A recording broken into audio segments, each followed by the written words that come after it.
Okay, to kind of round out our conversation of John Locke and his essay concerning human understanding, I am coming at you live because I have a visual that I want to show you. But he is basically saying that we're not all meant to be these great geniuses, right? We are all we all have our capacity of knowledge, our capacity to learn.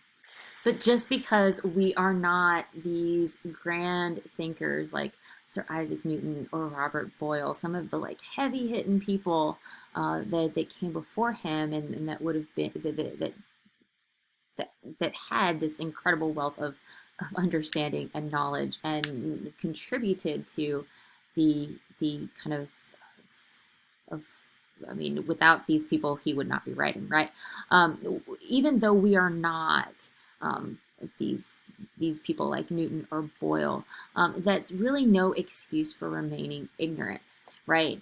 Because we can all um, learn something. But the problem, though, lies in these writers who use vague and insignificant language, who try to pass off these convoluted ideas as absolute truth and absolute knowledge when he says it's the opposite, right? These people who use this language that no one understands are full of crap, right?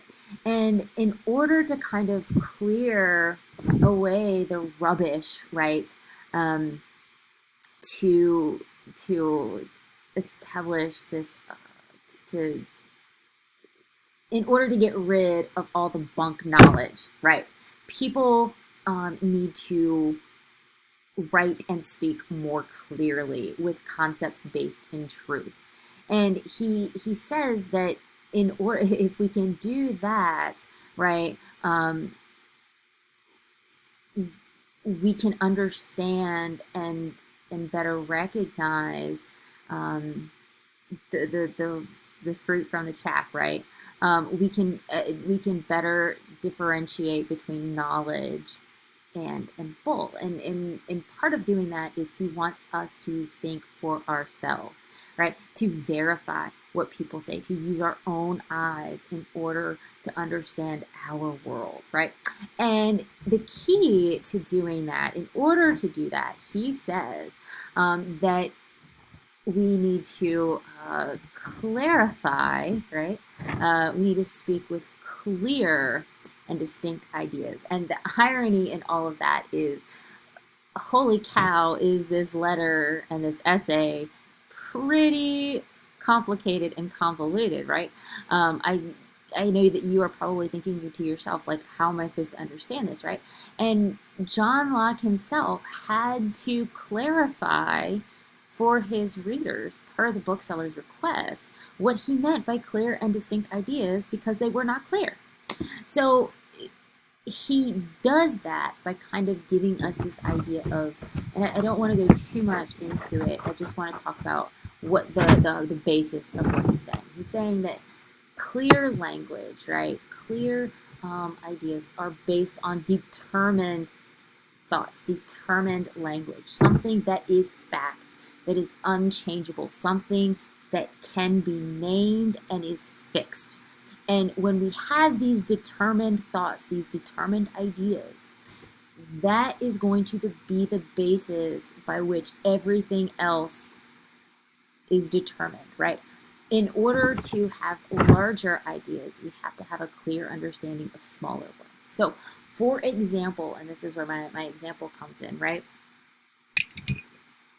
Take it from me that this is a piece of ice, right? That this is fact, it is base, it is cold, and it's cold, right?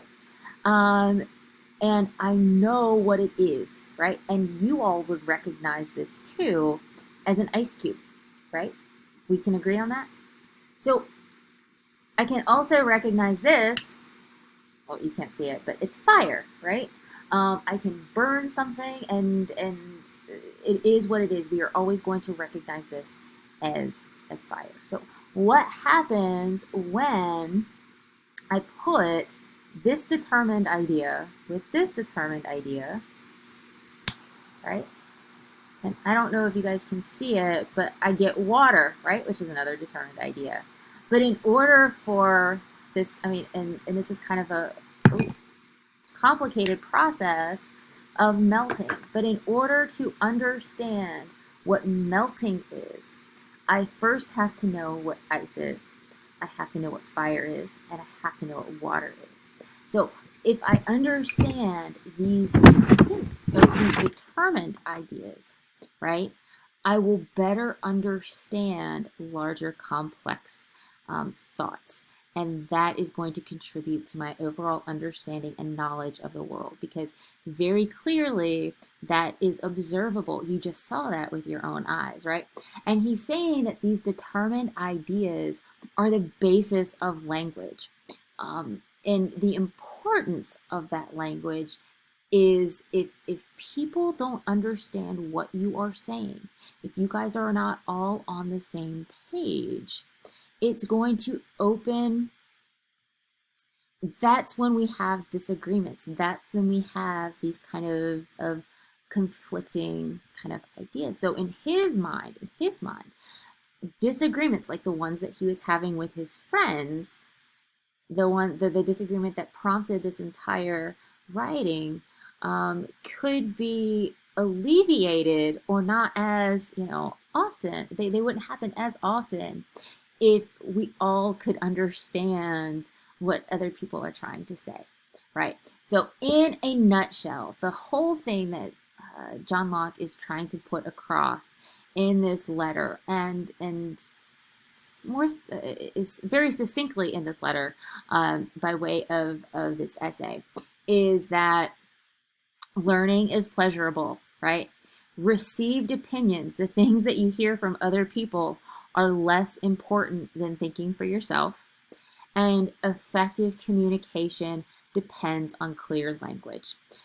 He's saying also too that each reader of this text, right, each reader of this letter is going to have their own unique experience, because we all see through different eyes, right? And he's also saying that determined ideas, the ones like the ice and the fire, right, are fixed objectively in our mind and are the basis of truth, right? So, because if we can all agree that that is an ice cube, or we can all agree that that is the process of melting, right, we have some sort of basis of truth and consensus amongst each other in which to better have larger conversations. So, I'm interested to see what you guys think. And I'm interested to see what you guys think about this, and I hope that this is kind of clarifying a kind of convoluted text in and of itself. But the overall point of this text, and I've written it down here, so I'm going to read it. The basic idea of this text, and I think that the main idea that this highlights, that I want you guys to kind of take away from this, is that it really demonstrates the Enlightenment's impulse to break down complex ideas, um, complex thoughts, into accepted truths, so as to establish a common ground of understanding in either argument or conversation, right? Because if you don't understand what someone is saying because you're not on the same page, communication isn't going to happen. So, he really kind of wants to break down this kind of complex idea into something more tangible. But the idea is if we don't have a basis of truth, a basis of understanding, then we can't communicate. So that's it, and I'm excited to see what you guys think. And stay tuned for the next portion of our lecture.